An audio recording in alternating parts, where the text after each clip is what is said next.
Haleluya, puji nama Tuhan, sidang jemaat Tuhan yang diberkati oleh Tuhan Yesus. Puji Tuhan, bertemu lagi kita dalam GPDI VMM Menyapa. Mari kembali kita baca renungan firman Tuhan kita pada hari ini yang terambil dalam kitab Roma pasalnya yang ke-6.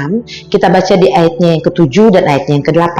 Sekali lagi, kitab Roma pasalnya yang ke-6, kita baca di ayatnya yang ke-7 dan ayatnya yang ke-8, bunyi firman Tuhan. Sebab siapa yang telah mati, ia telah bebas dari dosa. Jadi, jika kita telah mati dengan Kristus, kita percaya bahwa kita akan hidup juga dengan Dia. Haleluya, puji nama Tuhan. Saudara-saudara yang diberkati oleh Tuhan, kita masih dalam suasana Paskah ya saudara-saudara. Kita merayakan kematian dan kebangkitan Yesus pada hari yang ketiga. Dan kita pasti merasakan bagaimana suasana kebangkitan Yesus yang benar-benar menghidupkan kita, saudara-saudara. Kenapa? Karena kalau Yesus mati, maka Yesus harus bangkit. Sia-sia kepercayaan kita kalau Yesus mati dan tidak hidup kembali, saudara-saudara. Nah, saudara-saudara yang diberkati oleh Tuhan Yesus, dari kisah perjalanan Yesus, saudara-saudara, selama berada dalam dunia ini, kita tahu bagaimana perjalanan Yesus ketika menginjil dari satu tempat ke tempat yang lain, dan Dia akhirnya ditangkap lalu disalibkan, saudara-saudara. Pada saat itu, orang-orang Yahudi mungkin berpikir bahwa kematian Yesus, ketika Yesus mati, saudara-saudara, maka semuanya selesai, saudara-saudara. Ketika Yesus sudah disalibkan, maka semua selesai. Nah, saudara-saudara, ternyata justru kematian Yesus, saudara-saudara, membuat suatu hal yang terjadi suatu kejadian yang membuat orang-orang yang ada pada saat itu terbuka matanya, saudara-saudara, dan berkata bahwa sesungguhnya Dia anak Allah. Ketika Yesus mati, terjadi gempa bumi, terjadi gelap gulita, saudara-saudara. Dan waktu orang-orang melihat pada masa itu, saudara-saudara, pada masa itu mereka melihat, maka keluarlah dari mulut mereka bahwa sesungguhnya Dia ini adalah anak Allah, saudara-saudara. Karena Yesus mati dan mereka baru terbuka matanya, saudara-saudara, melihat apa yang terjadi pada saat itu. Nah, saudara-saudara, ketika Yesus mati menandakan bahwa kita juga orang-orang yang percaya, bahkan kita yang hidup di zaman sekarang, kita juga sama-sama mati, disalibkan kedagingan kita.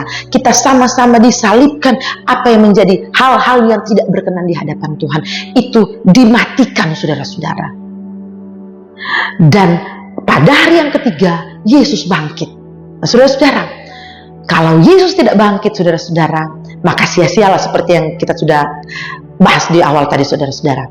Maka Yesus harus bangkit.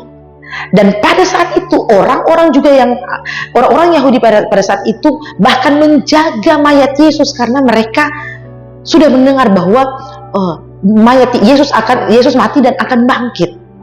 Dan mereka tidak mempercayai itu. Oleh sebab itu yang mereka tahu bahwa Yesus itu mayatnya dicuri, saudara-saudara. Yang mereka percaya bahwa mayatnya dicuri. Oleh sebab itu mereka menjaga kubur Yesus. Dan dalam kondisi kubur Yesus dijaga, mereka juga melihat bahwa ketika kubur Yesus diperiksa, tidak ada Yesus di dalamnya, yang menandakan kubur Yesus kosong. Yesus sudah bangkit, saudara-saudara. Dan di ayatnya yang ke-8 tadi kita sudah baca, saudara-saudara. Saya baca kembali ayatnya yang ke-8. Jadi, jika kita telah mati dengan Kristus, kita percaya bahwa kita akan hidup juga dengan Dia. Jadi kalau kita sudah mematikan, saudara-saudara, segala dosa bersama-sama dengan Yesus di atas kayu salib, dan ketika Dia bangkit, saudara-saudara, dan hidup, maka kita juga bangkit dan hidup kembali sebagai manusia yang baru. Sebagai manusia yang sudah lepas dari segala dosa, sebagai manusia yang sudah menang dari segala kutuk dan maut, saudara-saudara. Mari di momen-momen Paskah ini, saudara-saudara, di suasana yang kita masih merasakan bagaimana Yesus mati dan bangkit pada hari yang ketiga, kita juga mau berkomitmen bahwa kita mau mati bersama-sama dengan Yesus, mau mati mengalahkan segala dosa, mati mengalahkan segala kutuk dan maut, dan kita bangkit bersama-sama dengan Yesus. Dan bangkit dengan apa? Dengan menjadi manusia yang baru, memiliki hidup yang baru, saudara-saudara, berkemenangan dalam Tuhan, sehingga kita mengalami pemulihan demi pemulihan, saudara-saudara. Percaya percaya, beriman kepada Tuhan bahwa Yesus hidup, Yesus bangkit, maka kita juga hidup dan kita juga dibangkitkan dari segala dosa-dosa, dari segala hal-hal yang tidak berkenan di hadapan Tuhan. Amin. Puji nama Tuhan, mari kita berdoa. Terima kasih Tuhan buat firman-Mu yang kembali datang ya Tuhan bagi kami. Biar kami tetap terus ya Tuhan tinggal dalam Engkau, hidup dalam Engkau, berkemenangan ya Tuhan. Dan kami percaya kami semua, seluruh sering jemaat Tuhan GPDI Villa Melati Mas dimanapun berada, yang lemah Tuhan Engkau kuatkan, yang sakit Tuhan sembuhkan di dalam nama Yesus. Kami percaya bilur-bilur-Mu yang menyembuhkan. Terpuji-pujilah nama-Mu ya Tuhan. Kami mengucap syukur selesai dalam renungan pagi pada saat ini dalam nama Tuhan Yesus Kristus. Haleluya. Amin. Puji nama Tuhan. Tuhan Yesus memberkati.